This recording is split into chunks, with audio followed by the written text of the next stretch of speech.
Hai, selamat pagi, Om Swastiastu. Kembali berjumpa lagi dengan saya, David Rindo tentunya di YouTube channel Food and Hospitality Series _ID. Dan tentunya dalam event yang sangat luar biasa, yaitu Food, Hotel and Tourism Bali 2024. Wow, bertempat di BNDCC Nusa Dua Bali yang diselenggarakan dari tanggal 6 sampai dengan 8 Maret 2024 dan diikuti lebih dari 200 exhibitor atau brand ternama yang terkait food and beverage. Jadi jangan lewatkan untuk kalian semua untuk mengunjungi FATB 2024 yang berada di BNDCC Nusa Dua Bali yang hari ini sudah dimulai sampai dengan jam 6 sore dan nanti akan dilangsungkan juga esok hari. Dan hari ketiga, event ini akan dilangsungkan dari jam 8 pagi sampai dengan jam 5 sore. Dan yang luar biasa, nanti di tanggal 7 akan ada pemecahan rekor muri, yaitu ada 1000 koktail dalam 10 menit yang akan dilakukan oleh 100 bartender. So, jangan lewatkan kesempatan untuk bertemu dengan brand-brand F&B yang terbaik tentunya selama FATB 2024. See you guys, bye-bye.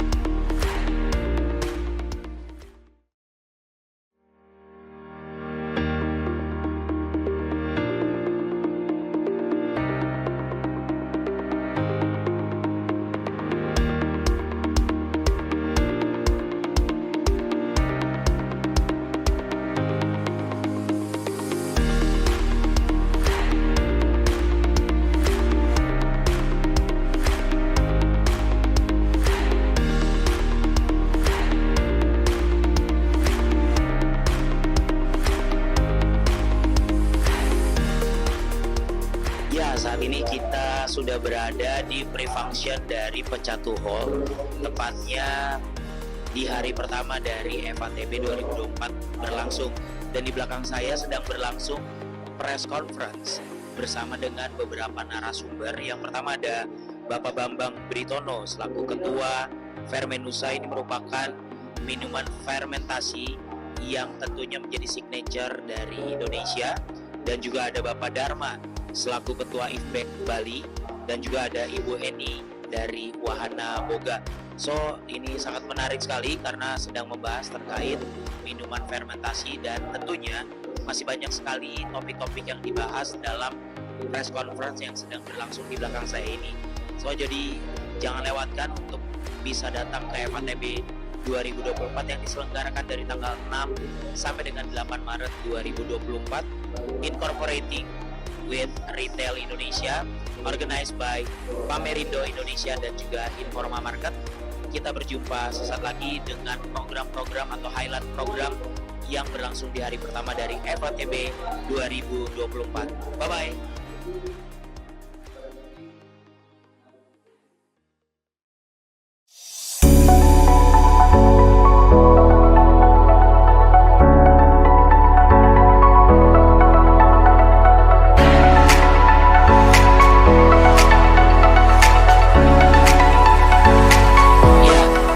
Saya berada di pre-function area dari Nusa Dua Hall BNDCC Bali dan langsung bisa disaksikan bahwasannya sekarang sedang berlangsung competition yang diselenggarakan oleh Salon Kuliner, dan ini merupakan The 12 Salon Kuliner 2024 yang bekerja sama dengan Lotus Food Service, Indoguna Bali dan juga Dineta Jaya, dan banyak sekali peserta yang mengikutinya dalam kurun waktu 3 hari ini. Dan hari pertama saja sudah diikuti oleh 170 peserta, dan artinya nanti sampai dengan hari ketiga mungkin diikuti oleh lebih dari 500 peserta.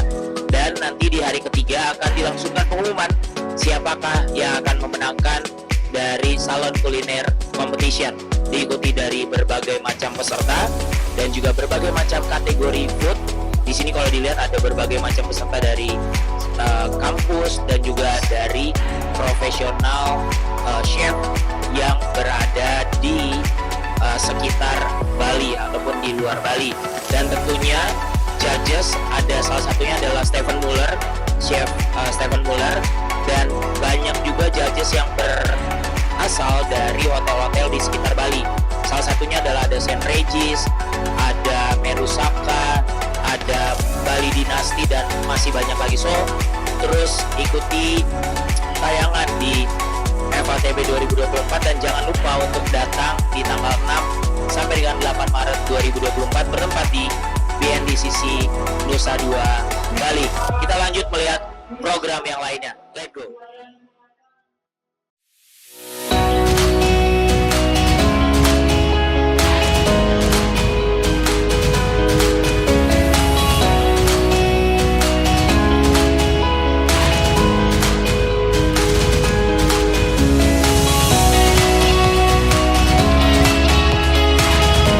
Ya, sekarang kita sudah berada di waktu kurang lebih pukul 15.30 waktu Bali, dan di belakang saya sedang berlangsung talk show yang cukup menarik dan sangat spesial tentunya, berada di FATB 2024. Ada tema keong racun versus arak bukan racun, tips memanfaatkan arak dengan aman dan nyaman, dengan dua pembicara yang sedang berbicara di belakang. Itu ada Dr. Andes Raymond Michael Menot selaku penulis budaya minuman Nusantara, antropolog dari Universitas Indonesia, dan juga ada Dedi Pagiriawan selaku pengamat industri arak. Jadi menarik sekali karena kalau tadi kita dengerin sebentar pembahasannya tentang ada banyak opini-opini atau pemberitaan tentang arak yang masih negatif. Sedangkan makin kesini sebenarnya minuman arak ini menjadi minuman tradisional, signature-nya Indonesia, yang tentunya bisa menjadi salah satu produk yang mewarnai minuman-minuman yang berada di kalangan nasional ataupun bisa diekspor ke internasional. So, yang penasaran silakan nonton nanti obrolan mereka di belakang tentang keong racun versus arak bukan racun. Kita berjumpa saat lagi. Bye-bye.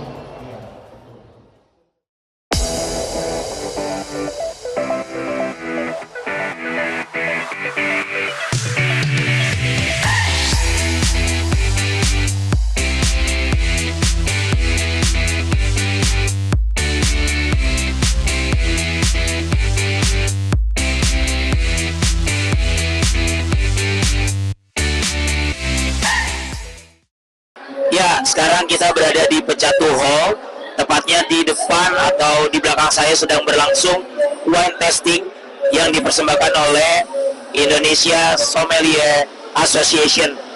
Kita bisa lihat sekarang sudah ada pemberian appreciation untuk para talent-talent yang tergabung di dalam Indonesia Sommelier. Jadi selain ada berbagai macam produk-produk lainnya, di sini juga ada program-program yang tentunya sangat berguna, terlebih untuk pencinta wine.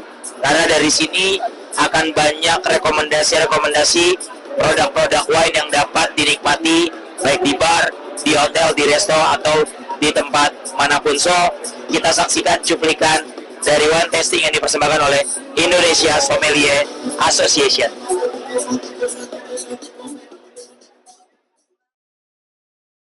Ya, setelah tadi kita saksikan talk show yang sangat seru banget tentunya di stage dari FATB 2024. Sekarang kita mampir di booth Fermenusa atau fermentasi Nusantara, dan di samping saya sudah ada penulis buku budaya minum Nusantara, Dr. Andes Raymond Michael Menot.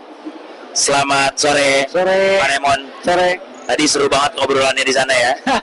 Ya, sekarang saya potong sedikit nih buat ngobrol di boothnya Fermenusa. Artinya kan kalau kita mengikuti sejarah perminuman atau signature-nya minuman-minuman Indonesia, sekarang ini mulai terpublish, atau kasarnya kalau kapal selam mulai muncul nih, Pak. Nah, sebenarnya pengen tahu seberapa optimis sih sama produk-produk minuman fermentasi Indonesia bisa merambah secara nasional ataupun internasional, Pak? Kalau saya sih optimis banget ya. Negara kita kaya alamnya.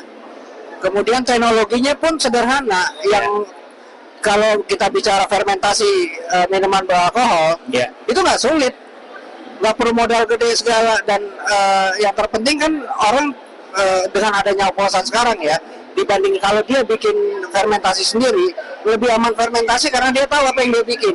Oke. Kalau yang oplosan dia nggak tahu ingredientsnya apa kan, lebih safe, dan itu kekayaan kita gitu loh. Itu kekayaan Indonesia. Gila apa kalau nggak diangkat? Sayang banget ya. Iya. Ini kalau dibilang harta karun, sebenarnya ini harta karun ya. Ini yang membuat kita survive ya, kalau menurut saya. Karena fungsi minuman itu kan bukan buat mabuk-mabuk kan. Oke. Dia buat adaptasi terhadap udara juga. Yeah. Kita banyak pelaut kan. Ya. Terus juga buat upacara. Itu yang membuat kita bangsa yang paling religius di dunia. Ya. Kalau menurut saya ya, kurang gila apa kalau nggak diangkat gitu. Jadi memang paradigmanya harus berubah. Ya. Memandang dan melihat minuman fermentasi atau tradisional Indonesia Ya. bukan sebagai sekedar hura-hura dan hiburan jadinya mabuk ya Pak ya. Ya, itu perilaku yang justru membuat minuman itu mendapatkan nilai negatif gitu ya. Iya. Itu yang kalau mereka yang punya budaya minum, mereka tahu kapan harus berhenti. Ya betul, bukan berhenti minum saat mabuk, Ya. tapi tahu kapan harus Berhenti. Pak, sedikit terkait optimisme, tadi kita udah obrolin optimis banget. Itu kalau 1 sampai 100% pasti optimis ya. Nah, kira-kira dengan kalau tadi di talkshow dibilang keterlambatannya 50 tahun, dengan optimisme ini tentunya dengan originalitas yang kita punya, kira-kira itu akan melesat dalam berapa tahun ke depan Pak? Saya ikut Jokowi deh, 2045 Indonesia Emas. 2045 Indonesia Emas, bonus demografi plus kemunculan dari minuman-minuman fermentasi signature-nya Indonesia. Luar biasa Pak. Ini kan di FATB 2024. Boleh tahu nggak sih kesan Pak Raymond hadir di FATB 2024? Ya, ini pertama kali yang menurut saya berani menampilkan pameran yang sedemikian rupa gitu ya. Dan lagi ini bicara soal minuman, Iya. yang banyak orang masih memandang ini Tabu. negatif. Betul. Tabu nggak? Negatif aja. Negatif. Gitu. Sehingga kalau image-nya kalau ada orang minum itu udah jelek aja. Iya. Padahal enggak. Semua juga minum. Yang orang-orang besar juga minum. Kenapa kita bangga dengan Einstein? Padahal dia peminum juga. Padahal dia minum juga. So jadi ini bukan menjadi sebuah tren atau image yang negatif justru, tapi ini justru jadi lifestyle untuk kita semua dalam menikmati minuman yang ada. Ya, dan congratulations, acaranya menarik gitu ya. Saya lihat banyak yang datang, Ya. banyak yang pengen tahu kayak apa fermentasi itu, dan menarik. Back to nature, back to Indonesia. ya. Thank you so much Pak Raymond. Sukses selalu dan Thank you, semoga kita sama-sama. akan melihat tahun-tahun ke depan minuman fermentasi Indonesia akan melejit ke skala nasional ataupun internasional. Oke, Thank you Pak. sama-sama. Kita akan ngobrol-ngobrol lagi dengan narasumber berikutnya. Saksikan terus channel YouTube dari FATB 2024. See you. Ya, seperti janji saya tadi, bahwasannya kita akan ketemu lagi dengan narasumber berikutnya untuk ngobrolin tentang minuman fermentasi yang berada di Indonesia. Dan terkhusus tadi mereka sudah bahas di dalam talkshow yang ada di stage dari FATB 2024. Saat ini saya sudah bersama dengan Bli Dedi Pageriawan selaku pengamat industri arak. Swastiastu. Om Swastiastu. Swastiastu. Bli, apa kabar? Wah, becik-becik Bici. dan sangat luar biasa sekali, sangat bersemangat Sangat luar biasa dan bisa sangat terlibat di event ini. Yes, ini pertama kali berarti ya. Pertama kali. Pertama kali terlibat, dan kita juga sebagai aku tentunya yang sudah beberapa kali mengikuti FATB dan FI di Jakarta juga sangat kaget karena hari ini ada booth besar tapi bukan minuman yang biasa kita lihat. Ini adalah minuman fermentasi which is ini signature-nya Indonesia. Betul sekali. Bli, aku mau nanya, tadi di talkshow Bli sempat bilang kalau sebentar ya, Bli agak naikkan dikit ya. Kiprol ya. Cek. Bli, tadi di talkshow Bli sempat ngobrolin kalau sebenarnya Indonesia ini ketinggalannya tuh 50 tahun. Iya. ya kan? Ketinggalan 50 tahun. Nah, sebelum menuju ke optimisme mengejar 50 tahun, tapi aku pengen tanya sedikit, Bli. Kalau ada orang tanya arak Bali, kira-kira kalimat yang akan Bli jelaskan secara singkat dan membuat orang tertarik dengan arak Bali itu apa? PR nih. PR banget nih. Untuk orang tertarik, Yes, arak Bali. Kata Bali.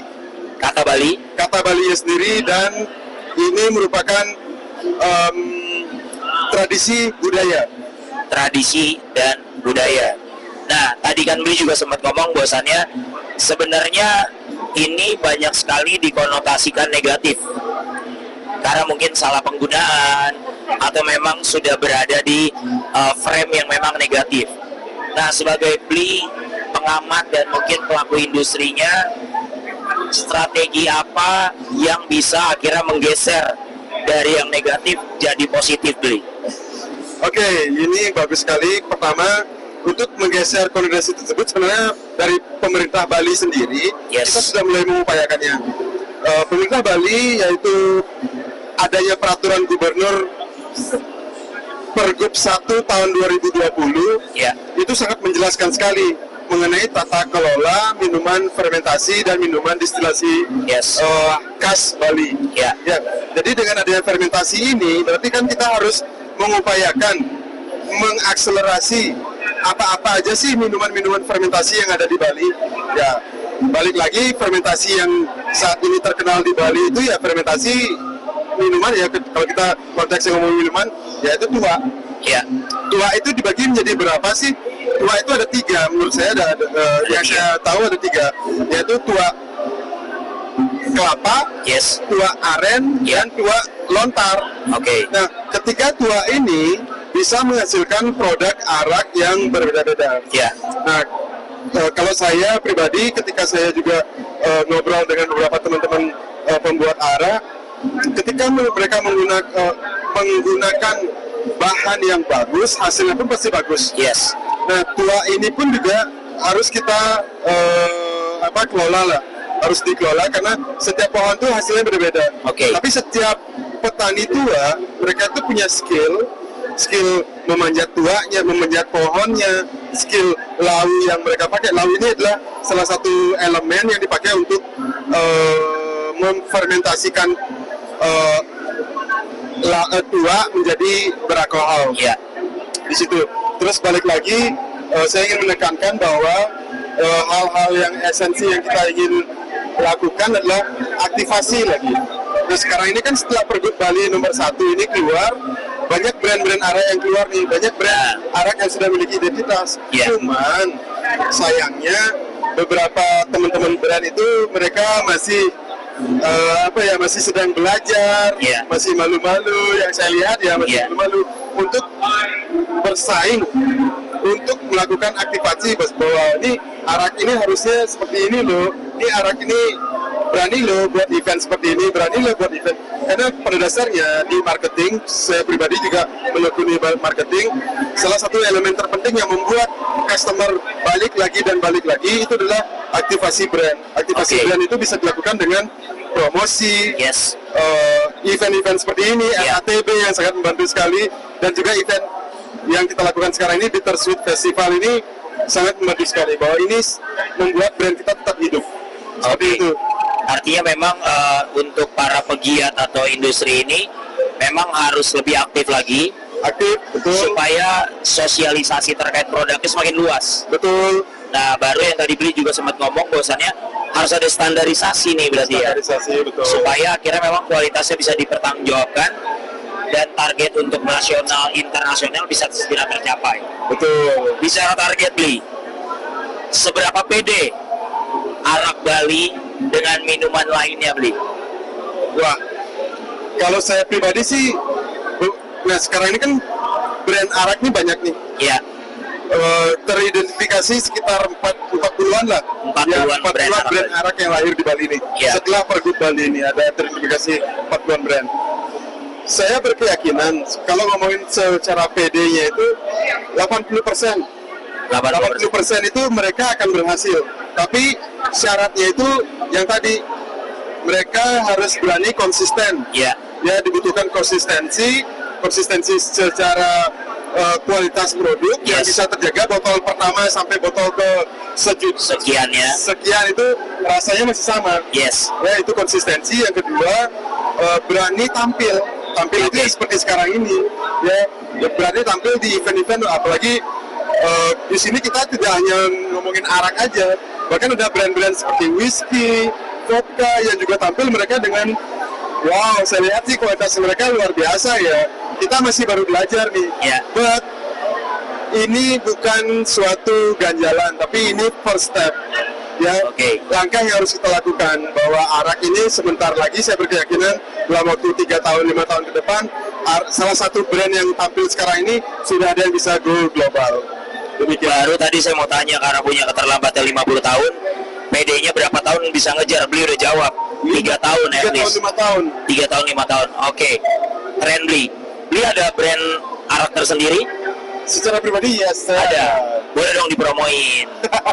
Terima kasih atas Iya. pertanyaan. Saya sebenarnya pertama saya punya koperasi. Yes. Bukan sih saya punya koperasi, kami membentuk koperasi. Karena apa yang ada di Pergub Bali ini, Pergub nomor 1 tahun 2020 ini, Ya. ada koperasi yang menaungi petani-petani. Jadi saya pun juga dengan beberapa teman-teman saya memiliki hasrat gimana caranya untuk mengakomodir para petani. Akhirnya kita membentuk koperasi. Oke. Nah, koperasi ini membawanya beberapa petani nih. Ya. Ada petani buah salak, petani buah jeruk, petani arak kelapa, petani arak lontar, petani arak kental, ya. Jadi petani ini mereka memiliki skill yang masing-masing lah. Nah, tugas kami di koperasi adalah kami mengakselerasi. Kami membuat produk-produk mereka itu lebih terstandarisasi, lebih stabil, lebih bisa bersaing. Nah, salah satu brand yang saya Yes. mau ambil adalah ini. Oke, sini saya pegangin.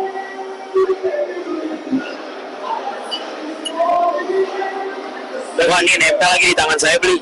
Nempel, bisa dibungkus. Waduh. Iya, nggak bisa dilepas nih.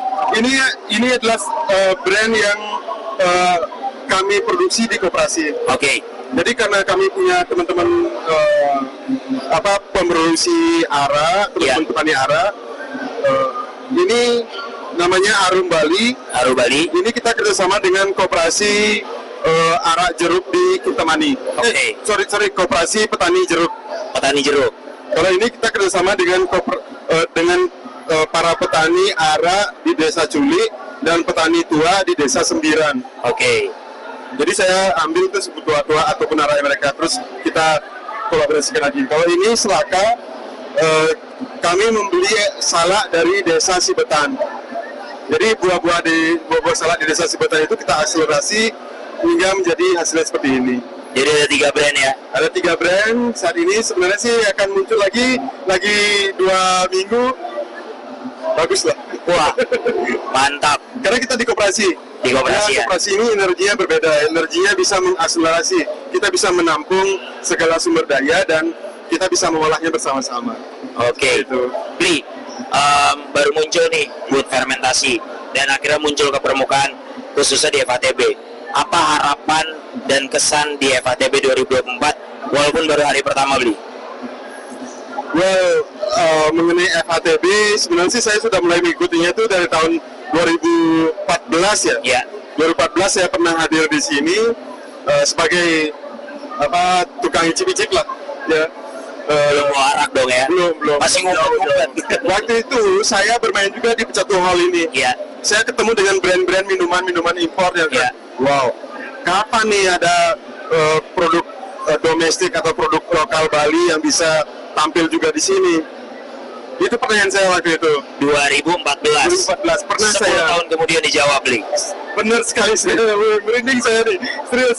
Jadi wah, itu pertanyaan saya 10 tahun yang lalu, 2024 akhirnya kami ya, walaupun kami berame-rame ya, tapi at least ini adalah suatu gerakan di mana kita setiap brand ini sedang memanjat, ya sedang berjalan, sedang memanjat untuk mencapai suatu hal yang dituju, ya, yaitu demi kelangsungan, demi Arak ini sebagai tuan rumah yang baik lah di Bali ataupun di Indonesia. Sebagai tuan rumah yang baik di Bali ataupun di Indonesia, dan kita doakan semoga arak dan minuman tradisional Indonesia bisa merajai Amin. di dunia internasional. Amin, Karol. Sukses terus, Pli. Matur suwun. Matur suwun. Siap. Terima kasih. Bye-bye. Terima kasih. So that's it for today. Dari tadi kita udah banyak keliling melihat program-program ataupun brand-brand atau exhibitor yang mengikuti FATB 2024 di hari pertama.